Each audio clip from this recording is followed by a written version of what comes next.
Once upon a time, long, long time ago, before Captain Cook, there lived on this island at that time this character called Maui. Now, in Hawaiian, his name is Maui Kapua. And that's translated in all kinds of different ways. Sometimes Maui the trickster, sometimes Maui the magician, sometimes Maui the demigod, because Kapua has all these different meanings. And sometimes Maui the shaman, because the Kapua is the shamanic figure in Hawaiian legends. Well, in this particular experience, Maui is living on Hilo's side. That's usually, you don't have any Maui stories on Kona's side. Maui liked the Hilo side. And his mother lived at what we call Rainbow Falls. The cave here behind the waterfall was her home when she was down here on Earth. So anyway, one of the things Maui enjoyed so very much was watching the birds. And one reason Maui loved that so much was not because they had beautiful sound and everything like that, but because he was the only one who could see them. And he got to enjoy all the colors all by himself. The beautiful red birds of the iwi and the apapane, and the yellow from the ho'o and the mamo, and he was the only one who could see them. Now, when other people gathered around, the children gathered around, Maui with his powers would call the birds, but they'd come all around in the trees and they'd sing, and the people enjoyed their wonderful voices, but it was always a mystery, it was always magical, because no one could see them. So this went on for quite a while, and Maui had his enjoyment for a long time. Now, a lot of things that Maui did, he's credited with inventing some things, but mostly what he usually did was improve on things that someone else had invented. Made tremendous improvements, but it was usually something already existing. So at that time, the children had a great deal of fun making kites. Now, some people have said in some books that Hawaii was the only place in Polynesia where they flew kites. Well, that's not so. They had kites in Tahiti that they used to fly for height, called huo. They had kites in New Zealand. They had several names, but one of the terms was kapu. Here kapu means a caretaker. In New Zealand it means a hawk. And they gave that name to the kites too, because they flew up in the sky like hawks. But the word in Hawaiian for a kite is lupe. And when Maui first started, he was watching his birds and having fun, and then he sees this thing in the sky. And it sort of resembled what we think of as a European-style kite, that kind of diamond-shaped thing. It was roughly that. It had, the sticks were a bit different, but the children made it with top cloth, and some of them used really for the sticks to hold it in place because that was very flexible. Some of them used hau because that was very light. And they had tails on it. But they enjoyed it very much. And Maui looked at that and said, that looks like fun. But he had never made a kite before. He didn't know how they were made. He just saw this thing in the sky and heard the children laughing and everything like that. So he went over to the kids. One particular smart kid. He says, "Hey, why don't you teach me how to make a kite?" The kid looked at it, smiled, and says, "Hey, why don't you teach me how to see birds?" So Maui thought about this for a little while, and he said, "Okay, that sounds like a good bargain to me." So, from that moment on, people could see the birds. Because if lets one person see it, everybody could see it. And in return, the boy taught Maui how to make a kite. So Maui went on from there. Now, in one of the most thorough records of Hawaiian games and recreation, actually from a place that specializes in games, University of Waterloo in Canada, and the person who reported on the Hawaiian kite said that from their source there were 6 different kinds. There was the one I mentioned, which is what's called lupi maoli, which translates as true kite. There was the lupi hoku, which was a star-shaped kite. There was Lupi La, which was round like the sun, and Lupi Mahina, which was a crescent. The top of it was cut into a crescent. That was the moon kite. Okay. There was also a kind of a, if they'd made it three-dimensional, it would be what we call a box kite, but it's more of a square type of kite. And that's the kind that Maui really loved. Now, he invented all these other types so that the children would have more fun, but the square one, that was the one he really enjoyed. I'm sorry, there was one other one called Lupi Manu, and it had kind of wings that came out like that. And so he decided to see how big he could build them. He built them bigger, and he built them bigger, and he built them bigger. And so he flew them as best he could. Finally, he decided to go all out. He's going to build the biggest kite anybody ever built.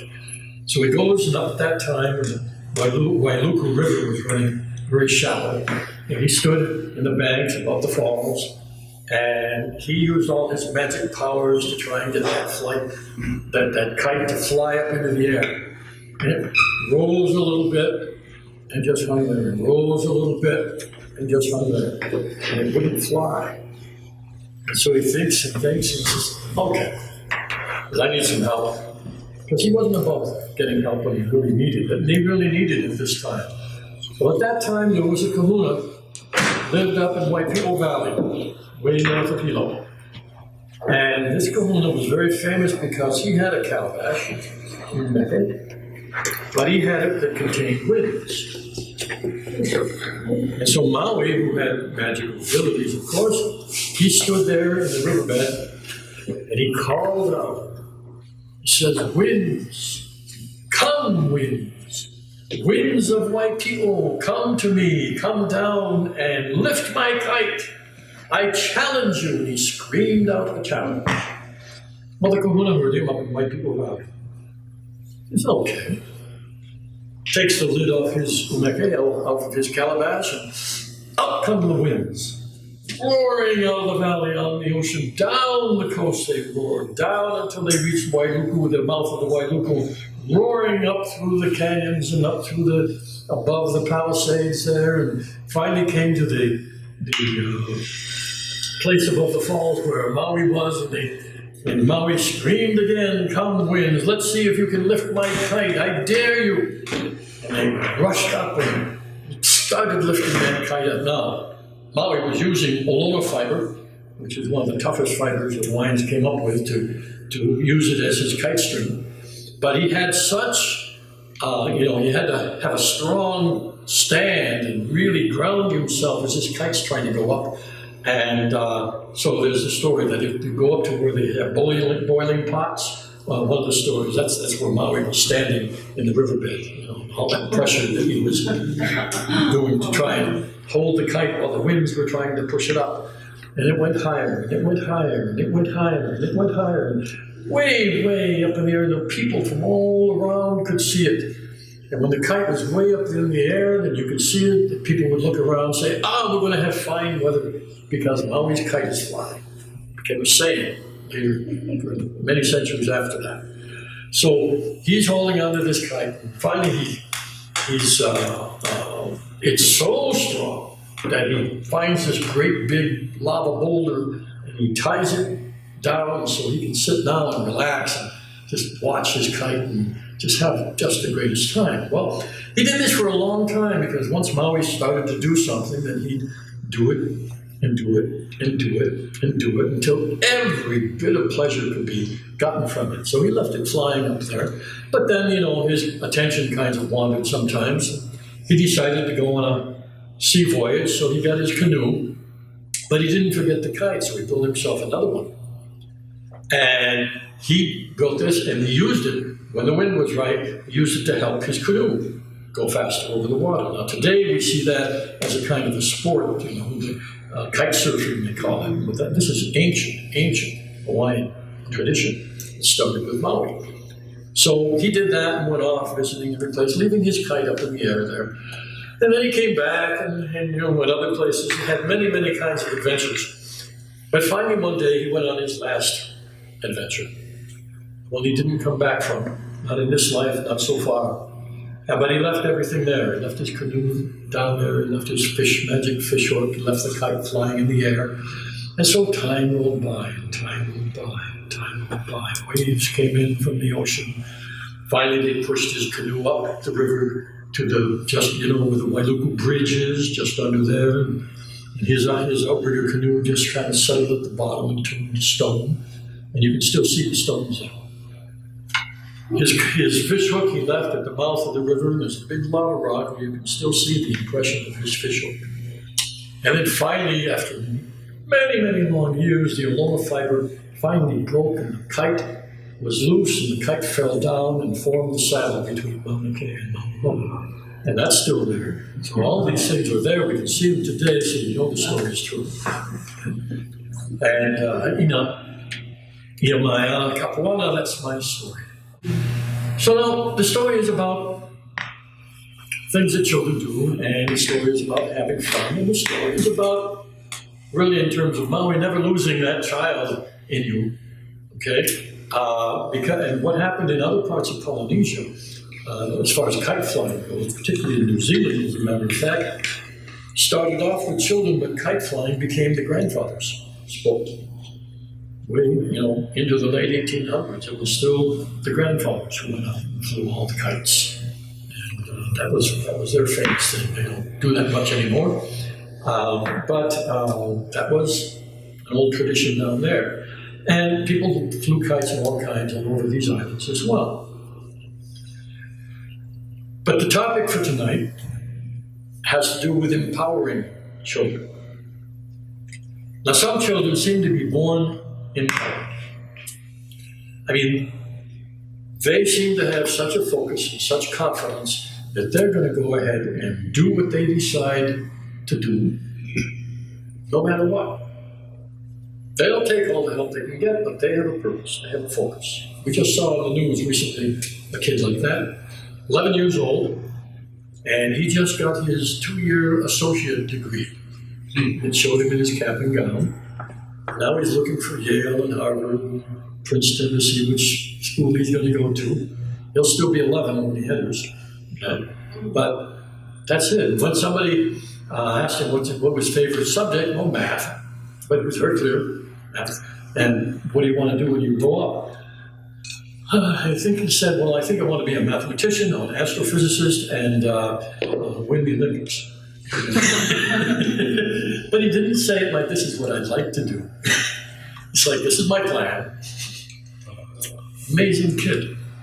There are others like that who are, as children, do things because they feel it in their heart. I read about another one, a man named Dean Cayman. You may not recognize the name, but this is the man who invented the Segway. That stand-up scooter with 2 wheels. It's used in a lot of different places, and the government uses it a lot. He invented that, plus all kinds of other inventions. And all of his inventions are oriented toward, this was a quote, toward making the world a better place, which is about what we use as well. And one of the things that this guy did to empower children was to provide them with opportunities. And he created a foundation called FIRST. And if I remember correctly, it's for instruction in science and technology. And what he does is help to organize the children in the schools and into teams in which they make robots. And they have these conferences, and they're given like a box of materials and told to make a robot. And almost all virtually the same materials, and all the robots that come out of that are different. And there's 42,000 children in the finals, high school kids, in the finals today. And I think it was last year, not Wailua, but anyway, one of the small towns on the north end of this island, the children from that school, in an international competition, won second in the whole world. for their technological expertise. Well, so what did he do? He's providing them with opportunity. Okay. Not every kid wants to do it. He doesn't empower them by making them all take particular courses or making them all think or do something in a certain way. He empowers them by, here, do with it what you want to do with it. But opportunities what he gives you. Now, in old Hawaii, they did the same kind of thing. They would have this same, very similar way of empowering children, because children, there were a lot of games, but the adults played games too. But the games were also designed, some or many of them, to see what kind of skills and abilities and interests the children had. And there were all sorts of different kinds of games, all kinds of opportunities to try out skills. Some of them were more mystical, some of them were very much what we would call very physical, but they just had all kinds of different opportunities. And the children participated in the activities of the adults to the extent that they were able. But they were given opportunities, and the elders would watch them. And when a child showed enough interest and skill in a particular area, then that child would be pointed out. It would almost always be with a relative, but that's a relative who had that skill and could take them on, kind of like what we would call an apprentice, so it was closer to family. But they had all these wide, they didn't say only certain children can do certain things. They gave them opportunities. That's one of the ways in which we can empower children today. How do we give them opportunities? Well, one of the ways we give is again, by providing them with as many outlets as possible according to our means for experiencing different things. Now, so many people do this without realizing that this is what they're doing, but we have fairs, and we have big community parties, and we have celebrations, and we have the zoo, and we have opportunities for canoeing, and we just here on this little island, there are so many things that are there as opportunities. But sometimes when we get into this schooling, that's where it tends to get really restrictive. You've got to do this, you've got to do that, you've got to do that. And yet that is not always the best way to help the child grow and develop. This guy, Dean Cayman, that I mentioned, he was a failure in high school. But while he was in high school, still a teenager, he created a machine shop in his parents' garage. And he was making $60,000 a year, providing sound and light effects for the hotels and the theaters and the things in the town he lived in. Okay? That's what he really loved. And I have to say this, but just to show you the kinds of things that can happen, I was given wide open opportunity. There were as I grew up now, there were times when I wanted a little more direction. My parents, gave me the opportunities and said, "It's your life, your choice." And I was a long time in choosing. I did an awful lot of different things. I did graduate high school with a D- average. I had 65 kids in my class, and I was number 64. Right? But because I was interested in so many things, I still passed the college entrance exam at that time. Okay? And they didn't know what to do with me, so they sent me to another school to prove myself. Well, what I proved at that time was that I could really play ping pong. So I majored in ping pong, failed everything else. And then I realized I needed help. Like Maui had to use that kahuna to provide the winds. In my particular case, which is not a recommendation, I joined the Marine Corps so that they would turn me into a man. Remember that they used to have these signs in the post offices way long time ago. The Marine Corps builds men. When I was at my farthest period of down and out, I saw that sign as I walked by and I said, "That's exactly what I need." I said, "Guys, I'm going to give you an opportunity to give me an opportunity." And that's what I needed. I needed that kind of discipline. I needed to willingly for that. But see, it was my choice. Nobody made me go in. Nobody forced me ever to do anything in my life. So I drifted for a while and then finally made some decisions and turned out wonderful. Not when I was 11, that's for sure, but it worked out good for me and for a lot of other people. One of the things when we're working with children, to the degree that we can, this is the toughest one, there's this very difficult, I'm not going to say this is easy at all, having raised Gloria and I 3 of our own children, a fine line between guidance and freedom. Kids do need rules, and we had rules in our house. We just didn't have a lot of rules, which was very good, but we had certain rules which also served as a good guideline for ethics and for good behavior. But within that range of guidance, which was very important, and children need that, was all kinds of freedom. And I tried to incorporate that with our children as much as I could. I remember one instance in particular. Well, I'll have to give you a couple because they were kind of funny. In one instance, my son came in. He must have been 7 or 8. No, it must have been 8 or 9. It was older than that. I remember when we were living. And he came in and he wanted something that I did not feel at the time was appropriate to give him. And so, to my great surprise, I'm reading a book in the living room. To my great surprise, he flops down on the floor and began beating his arms and kicking his legs, throwing a tantrum. He'd never done that before. No, I just thought it was interesting. A lot of parents would get all upset because he's defying their authority. Well, unfortunately, those are parents with self-esteem problems. So I just watched him for a while. I noticed as I'm reading, I have good peripheral vision. So while I'm reading, I could see him looking at me out of the corner of his eye to check on my reactions. And every once in a while, I'd say, "Are you done?" And he'd go back at it again and say, "Oh, okay." I knew he must have learned it from a friend. Okay? But he wasn't hurting anything. I mean, the carpet was tough. It wasn't going to hurt the carpet. It wasn't hurting me. He wasn't doing anything except wasting his energy. So I just let him do it.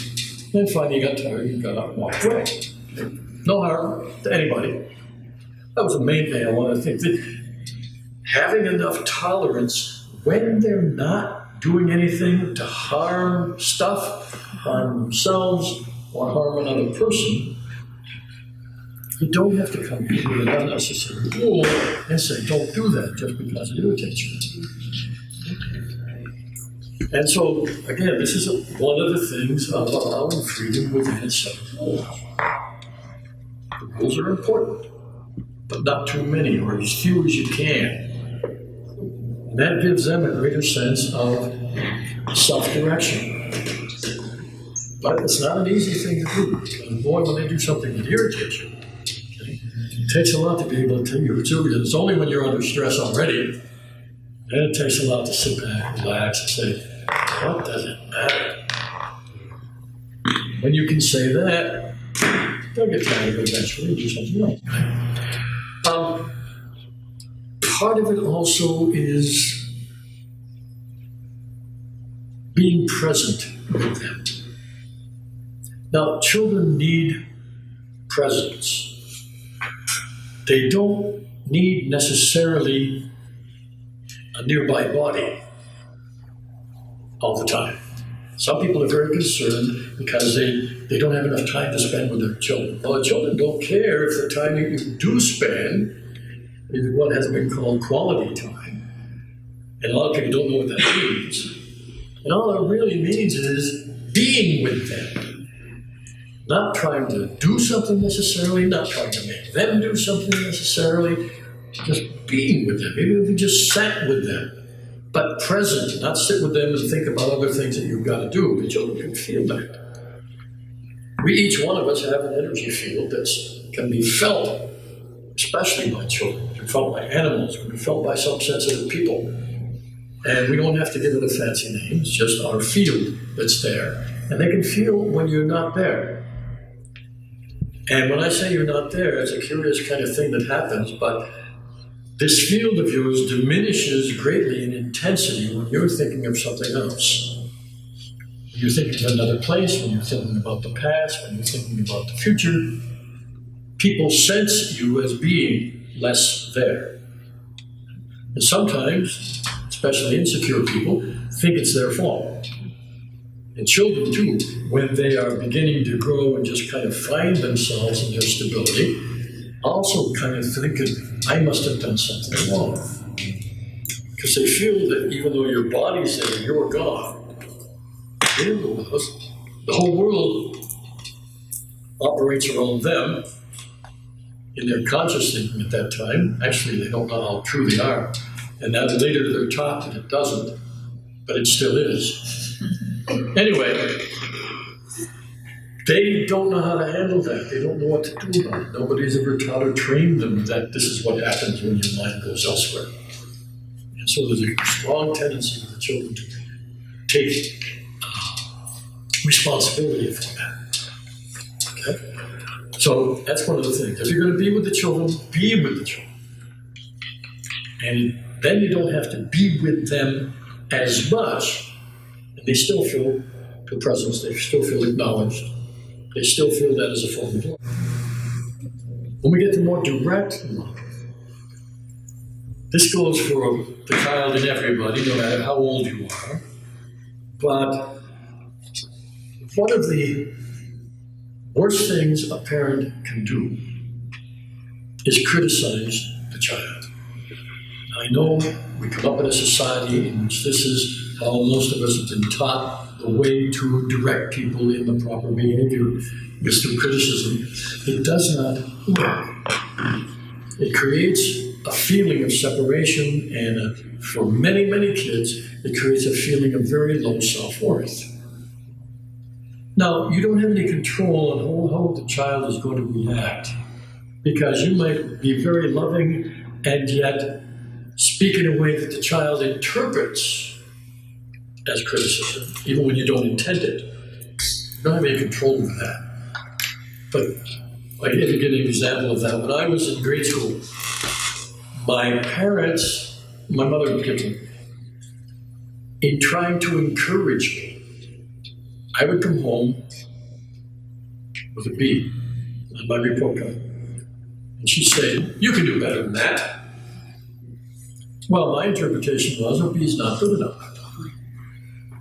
If the B's not good enough, that means I'm not good enough. Okay, I'll work harder. Come home with a B+. You can do better than that. Came home with an A. You can do better than that. This was not encouraging me, and yet I was not of an age and with the vocabulary to be able to say, look, Mom, let's try this a different way. Okay? That's not working. And she did it with the best in her heart, because she thought that that was going to help me get better and better and better. And it didn't. I got better in spite of it. But I also got in the habit of not getting better. I was a very difficult child. But the more we can acknowledge and appreciate whatever good a child is or does, that's a reinforcement. That helps the confidence, that helps the self-esteem. Ideally, you would never criticize. But that takes a lot of training. You realize today, because human beings are animals too, and we respond in so much the same way. But today, in animal training, like they train animals for the movies and things like that, the best trainers never use punishment and never use criticism. It's reward and tolerance. And because of that, in fairly recent years, they've been able to get performances out of animals that no one ever thought could be trained. What would have been called at one time miraculous performances by using only positive reinforcement. or neutral non-reinforcement, but never punishment in word or deed.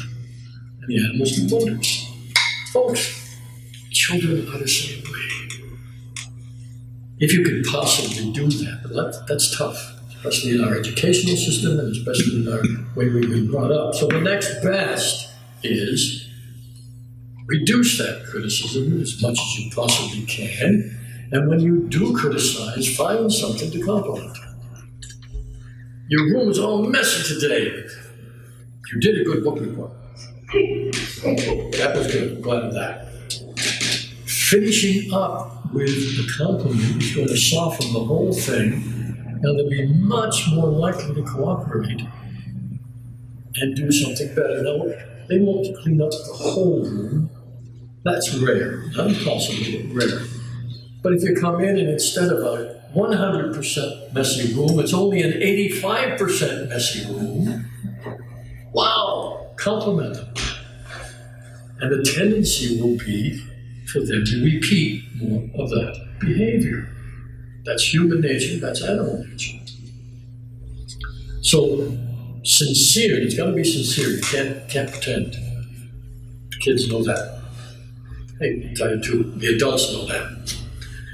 You can't pretend this kind of acknowledgement or compliment. It's got to be sincere. And when it is, they respond.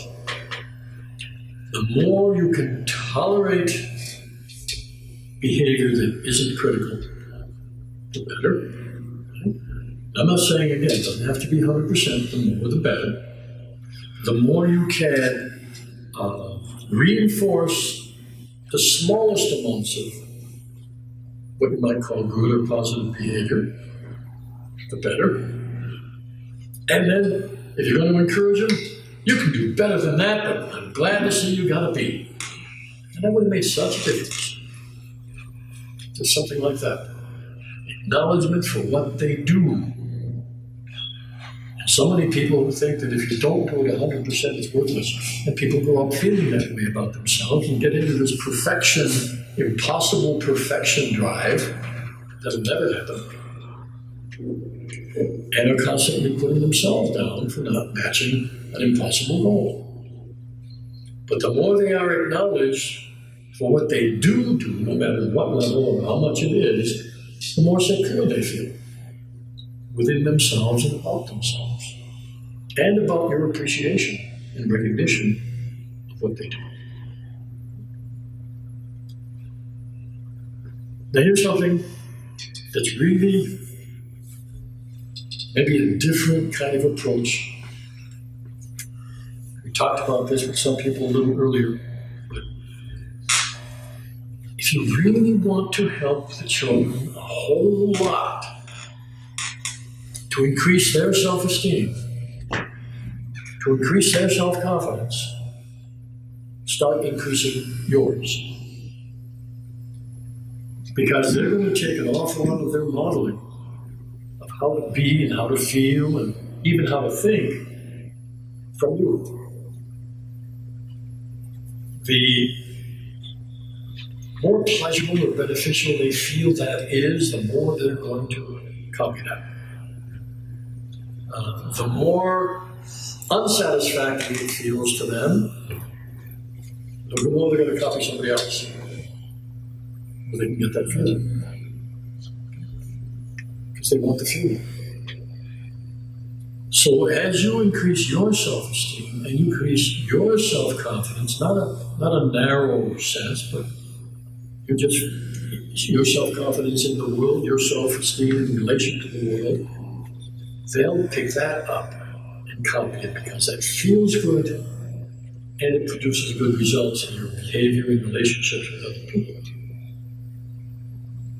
So these are some ideas that you can use to help empower children, and these ideas work for adults too. So right now you can ask more questions in regard to children and relationships, and we can have the discussion go into other areas, please. Yes. I think I can speak for half of us, maybe. We grew up in a society or era where children were seen and not heard. And I hated that. My children today, they talk to me about anything you want, you know, even if it makes me feel uncomfortable. If you don't want to hear it, talk to me. Sure. And I'm amazed. It's not like talking to an adult. I'm amazed that they're so open with me and feel comfortable enough to express whatever it is. You talk about criticism. Your dad grew up on the hard side, you know, and sometimes he's not aware that he's criticizing the girls. So I'll have to, you know, I don't think that. But I've also taught my daughters, if you don't feel good, if somebody doesn't make you feel, you know, makes you feel upset or sad, please let them know. We weren't allowed to do that to our parents, you know. So now my girls, ages 7 and 4, yeah, that really didn't make me feel good. You know, they have to learn how to speak like that, express themselves, or else. Right, and what you've done is by encouraging them to express themselves, having given them a sense of security that makes them feel they can do that without punishment. And Dad was That's like, powerful. I didn't, you know, I didn't. See, and he didn't realize. Yeah, he didn't realize. So it's little things like that. Sure, that's good. That's good. Thank you.